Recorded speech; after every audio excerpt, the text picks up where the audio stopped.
My name is Julius Edwards. I am the director at Palm Beach Lakes Community High School here in West Palm Beach, Florida.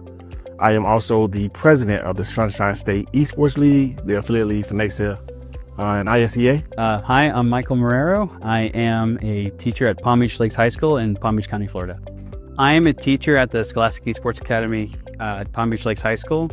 So Cleverlike Studios has come to my school, and in just 2 days, they made a change that I had rarely ever seen. These students, they were already very good students. We picked them because they wanted to become part of this experience. They were interested, but they're going home. I had a student say, I didn't sleep. I couldn't do nothing but design the game that I wanted to present and play test for this game jam. I have various students that have been inspired so much and learned so much in 2 days.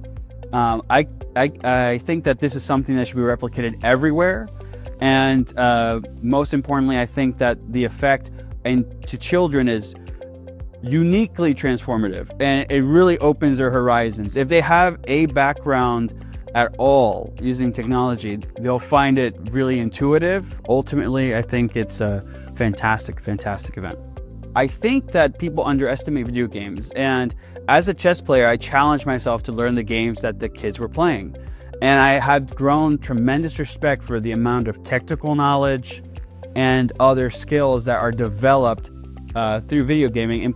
Most importantly, I think problem-solving skills, critical thinking skills, which I think is really hard to develop anywhere else in a one-size-fits-all approach. I think a lot of people hear the word Fortnite, a lot of stakeholders and people that make decisions may not know too much about Fortnite, but they hear the name Fortnite and automatically they think the negative. I personally understand it, but at the same time, content behind it with no guns, just creativity is amazing.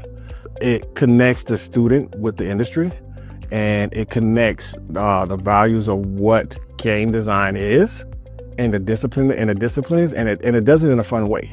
These worlds that they're creating not only touches on the game design industry, but it touches on core subjects, and we're talking in their language. The last 2 days, our students from the beginners all the way to the more advanced students all came into one room, and they all had a chance to learn Unreal Engine and how to use it in a proper manner. The game jam over the last 2 days showed students how to use a world in the game and take that and build elaborate worlds and creativity behind it without the violence.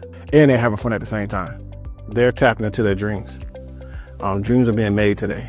Some of our students who necessarily does not have the chance to go home and create a video game, even though they don't have the equipment or the means at home to kind of get it done, they're finding those skills over these next 2 days to follow the path that they've been wanting to do for a while. This is my first ever time working with it, and I gotta say it is a blast. I've learned so much from Brian and Ian. I have made an amazing Roblox lobby.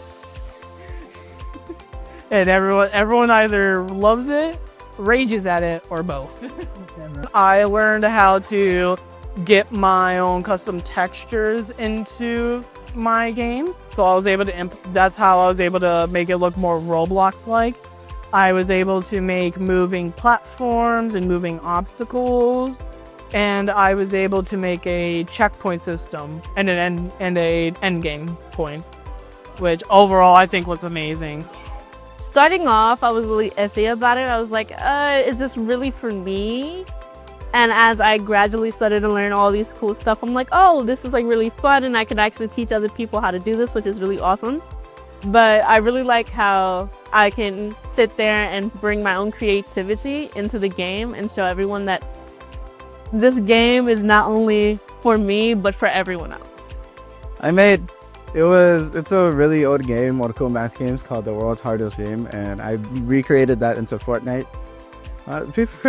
The first stage is easy, the level 1, but the level 2, I haven't seen that many people get past level 2 because of the way I made it. I made it a little bit harder than the original game, but what can you do? It was so much fun, and it's so much fun testing out other people's games and what they made, and I would do it again. I think it was actually fun. I had a good time with it, and it was pretty easy to learn. I've never used any of this programming or anything like that. I've never even played Fortnite before today.